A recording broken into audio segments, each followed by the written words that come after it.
बच्चों तो आगे हम लोग बढ़ते हैं। तो चलो हम लोग आगे चलने का प्रयास करते हैं। तो इसमें व्हाट इज इंग्लिश। सर बताइए कि इंग्लिश क्या है और ये किसका लैंग्वेज है। क्या हम लोग जो भारतीय हैं क्या हम लोग का ही लैंग्वेज है, क्या मदर टंग यही है। तो दोस्तों नहीं, हम लोग का मदर टंग है हिंदी। इंग्लिश जो है विदेशी लैंग्वेज है और ये एक साथ ही साथ इंटरनेशनल लैंग्वेज भी है। तो व्हाट इज इंग्लिश, इंग्लिश क्या है, अंग्रेजी क्या है, तो इसको आज हम लोग जानने वाले हैं।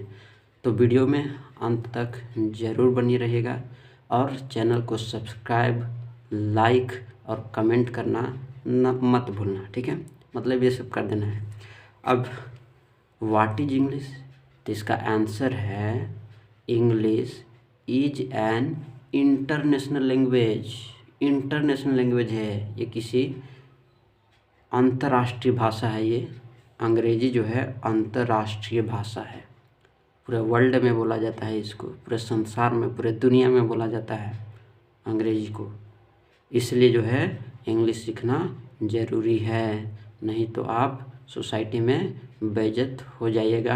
अगर आप कहीं पार्टी में गए, कहीं शादी ब्याह में गए, तो अगर इंग्लिश है तो आपका पर्सनालिटी अच्छा रहेगा ना आप।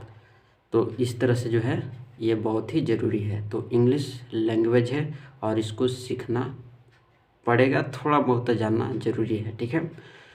अब ये तो पहला आंसर हो गया।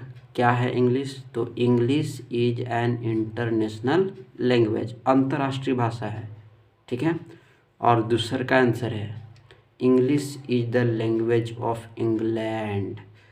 तो अंग्रेजी इंग्लैंड की भाषा भी है, ये भी आपको जानना है, ठीक है। और इंग्लिश साथ साथ यूरोपियन लैंग्वेज भी है।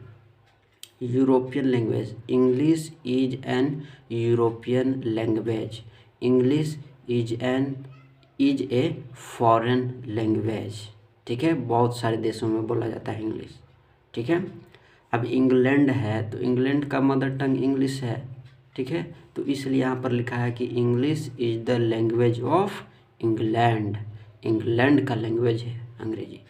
और भी देशों का है मदर टंग, लेकिन इंग्लैंड का है। और इंग्लैंड का इंग्लिश, इंग्लैंड का प्रोनाउंसिएशन, इंग्लैंड का जो रूल है ब्रिटिश रूल, वही हम लोग को पढ़ना होता है, ठीक है। तो वही हम लोग पढ़ते हैं। अब वर्ड पावर पर आ जाते हैं। इंटरनेशनल मतलब क्या होता है सर, तो इंटरनेशनल मतलब होता है अंतर्राष्ट्रीय। लैंग्वेज मतलब क्या होता है, तो लैंग्वेज मतलब होता है ह्यूमन स्पीच। अब what human, I mean related to person, अर्थात मानवीय। व्हाट स्पीच सर, तो स्पीच आई मीन वर्ड, और वर्ड मीन्स शब्द। भाषा क्या है, तो मानवीय शब्द है। भाषा इंसान ही बोलते हैं, जानवर नहीं बोलते हैं। तो इसलिए भाषा जो है मानवीय शब्द है, ठीक है। तो इसलिए रिलेटेड टू पर्सन लिखा हुआ है, मतलब ये लोगों से संबंधित होता है। आदमी इसे बोलते हैं, जानवर नहीं बोलते, क्योंकि जानवर के पास कोई लैंग्वेज नहीं होता है। और अगर आज के दुनिया में आपके पास लैंग्वेज नहीं है, आपके पास ग्रामर नहीं है, तो लाइक अज ए एनिमल, आप जानवर के समान हो, ठीक है। तो इसलिए जो है ग्रामर सीखना चाहिए, ताकि समाज में पर्सनालिटी बने रहे, ठीक है। अच्छे पर्सनालिटी के आदमी कहलाए, तो इसलिए जो है ग्रामर सीखना ज़रूरी है। तो भाषा क्या है, तो भाषा मानवीय शब्द है, मानव इसे बोलता है, ठीक है।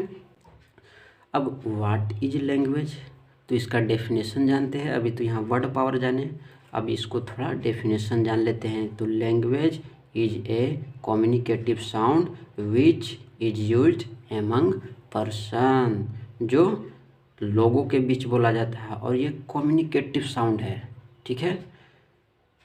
तो चलिए अब इसका हिंदी भी जान लेते हैं। अर्थात भाषा वह आदान प्रदान करने वाली ध्वनि है जो व्यक्तियों या लोगों के बीच प्रयुक्त होता है, बोला जाता है।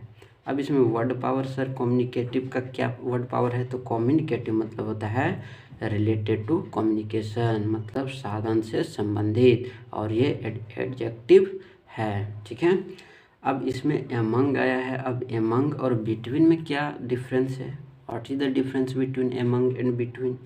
तो between I mean in the middle of two persons, places and things, यानी दो व्यक्तियों, वस्तुओं या स्थानों के बीच जब होता है तो वहाँ पर बिटवीन का यूज करते हैं। और सर ये बिटवीन जो है और एमंग जो है ये दोनों प्रीपोजिशन है, ठीक है। तो ये भी आपको ध्यान में रखना है। अब एमंग क्या है? तो एमंग है कि in the middle of more than two person, places and things, ठीक है।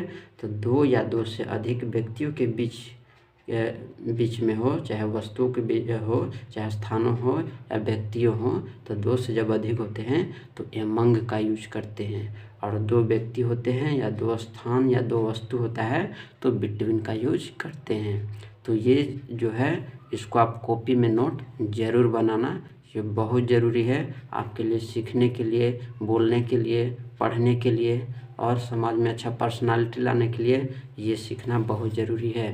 तो इसको आप नोट बना लेना, ठीक है, ताकि ज़िंदगी में काम आए।